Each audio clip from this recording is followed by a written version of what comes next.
దండుపాల్యం ముఠాలు నడుపుతున్న మాఫియా రాజ్యం అంటారు. దండుపాల్యం ముఠా అంటే ఏంటి?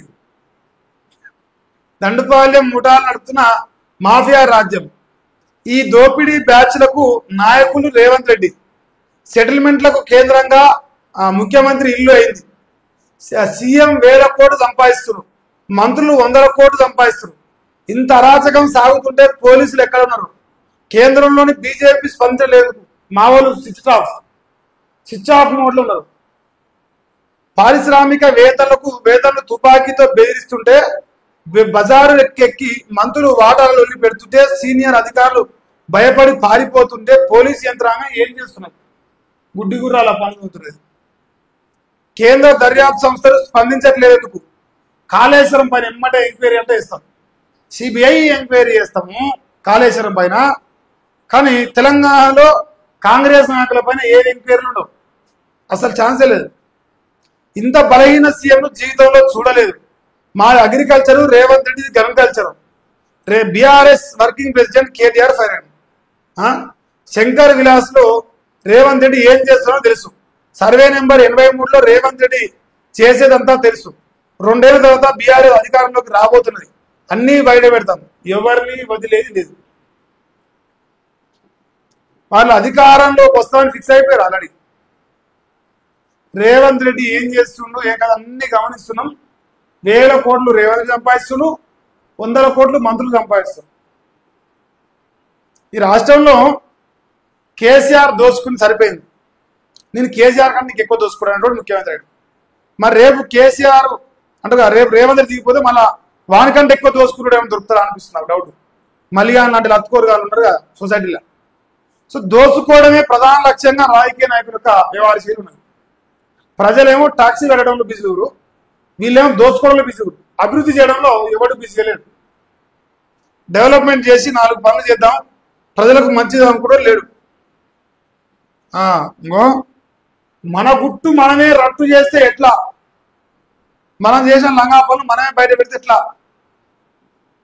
మంత్రుల మధ్య పరస్పర ఆరోపణలు లేనిది ఒకటి తర్వాత మరొకటి ఈ వివాదాలు ఎందుకు వస్తున్నాయి? ఇట్లా రచ్చకెక్కితే మీతో పాటు అందరికీ చెడ్డ పేరు వస్తుంది. ఏదైనా ఉంటే నాతో లేదా బట్టితో చెప్పండి. మీడియాకు ఎక్కొద్దు, రచ్చ చేయొద్దు.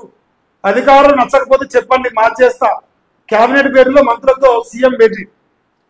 రేవంత్ అన్న, నువ్వు క్యాబినెట్ పెట్టి నీ లంగా పంచాయతీ గురించి పెట్టినవా ప్రజల గురించి పెట్టినవా? ఇలా నీ లంగా పంచాయతీ కనిపిస్తున్నాయి. అధికారులను పంపించేసి 2 గంటల పాటు రాజకీయ అంశాలపై మంత్రుల మధ్య చర్చ. 2 గంటల పాటు అధికారులను నిలగొట్టడం. రిజీవ్ అంతా పూడ్చలేని నష్టమని వ్యాఖ్య. చెక్ పోస్టుల ఎత్తివేతపై సీఎం ప్రశ్నించిన పొన్నం. మంత్రినైనా తనకు చెప్పకపోవడంపై నిలదీత. తనకు శాఖపై పట్టులేని చెప్తున్నారని ప్రశ్న. సో ఇట్లా ఎవరి బాధలు వాళ్ళై, ఎవరి కష్టాలు వాళ్ళై, ఎవరి గోసలు వాళ్ళై. పంపకాలు అంటే కలెక్షన్ సెలక్షన్ ఇదే నడుస్తుంది. కలెక్షన్ సెలక్షన్ నడుస్తుంది. వాళ్ళ పంచాయతీలో వాళ్ళు బిజీ, వాళ్ళు చాలా బిజీ. పద్మనాభ కుంట దర్జాగా కబ్జేస్తున్నారు. 300 కోట్ల విలువైన ఆలయ భూమికి ఎసరు పెట్టరు. హైడ్రాకు ఫిర్యాదు చేసిన చర్యల శూన్యం. కనపడదు. ఇప్పుడు ఎవరు గుంజుతాడో మరి ఆ భూమి. కోర్టును ఆశ్రయించి చెరువు అభివృద్ధి పనులకు చెక్ పెట్టాడు. అధికార పార్టీ ముఖ్య నేతతో కలిసి కబ్జాకు యత్నం. ఎవడాడు? అధికార పార్టీలో ఉన్న ముఖ్య నేత ఎవడు? వాని పేరేంది చెప్పరు. ఆ భూమి దేవాలయానికి అంటున్న ప్రభుత్వ శాఖలు, అక్రమారులకు సహకరిస్తున్న దేవాదాయ అధికారులు. ఎట్టిస్తారు? దేవాదాయ శాఖ మంత్రి లేదా అంటే అక్కడనే చేస్తాను. ఇలా చెప్పలేము, ఏదైనా జరగవచ్చు. 27న బీసీల రిలే దీక్షలట. నవంబర్ 5 వరకు జిల్లా మండల కేంద్రంలో చేపట్టాలి. బీసీ సంక్షేమ సంఘం నేతల పిలుపు. రాజ్యాంగ సవరణతో 42% రిజర్వేషన్ సాధ్యమని మధుసూదనాచారి చెప్తాడు. ఇప్పుడు ఏం చేయమంటారు మరి మమ్మల్ని? మేము రాజ్యాంగంలో సవరణ చేయడం కోసం మేము పోరాటం చేయము. 9th షెడ్యూల్లో మేము చేర్పించము. ఏంది? ఏం చేస్తారు? కోసుకొని తింటారా, కాల్చుకొని తింటారా? మమ్మల్ని ఏమన్నా ఏం చేయరు కదా. అది కేసీఆర్ తోనే హైదరాబాద్ అభివృద్ధి. 2 సార్లు సీఎంగా తెలంగాణకు సుపరిపాలన అందించారు. ఉమ్మడి హైదరాబాద్ లో వైఎస్ రాజశేఖర రెడ్డితోనే డెవలప్మెంట్ అయ్యింది.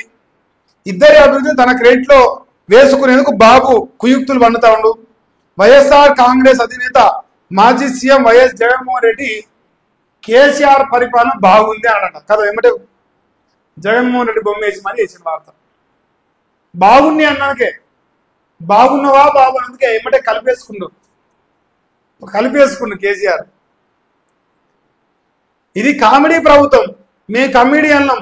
కాంగ్రెస్ ప్రభుత్వంలో ఎమ్మెల్యే ఎందుకు అయ్యాను, దీనికి ముందు తర్వాత ఎమ్మెల్యే అయితే బాగుండు.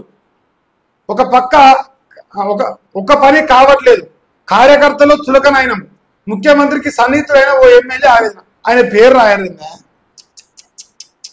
ఓ ఎమ్మెల్యే గురువారం ఉమ్మడి ఆదిలాబాద్ జిల్లాకు చెందిన ఓ ఎమ్మెల్యే గురువారం సచివాలయానికి వచ్చినట్ట. మరి సందర్భంగా తనను కలిసిన జర్నలిస్టులతో మాట్లాడుతూ ప్రభుత్వంపై ఇట్లా చెప్పినట. అంటే మళ్ళా టర్మ్ అయినా బాగుంటే ఆ తర్వాత బొజ్జానా ఆదిలాబాద్ ఎమ్మెల్యే ఒక ఆయన ఉంటాడు, పోరగాళ్ళు లెక్కుంటాడు, ఆయన ఒకటి నయంది. మళ్ళీ నువ్వు రెడ్డి సాబ్ అయితేనే మాట్లాడలే, నువ్వు వేరే వాళ్ళతో మాత్రం నీ పని చేస్తారు. ఈ రాష్ట్రంలో అదొక పంచాయతీ ఉంది. రెడ్డి అయితే నీకు అన్ని స్వేచ్ఛలు ఉంటాయి కాంగ్రెస్ లా.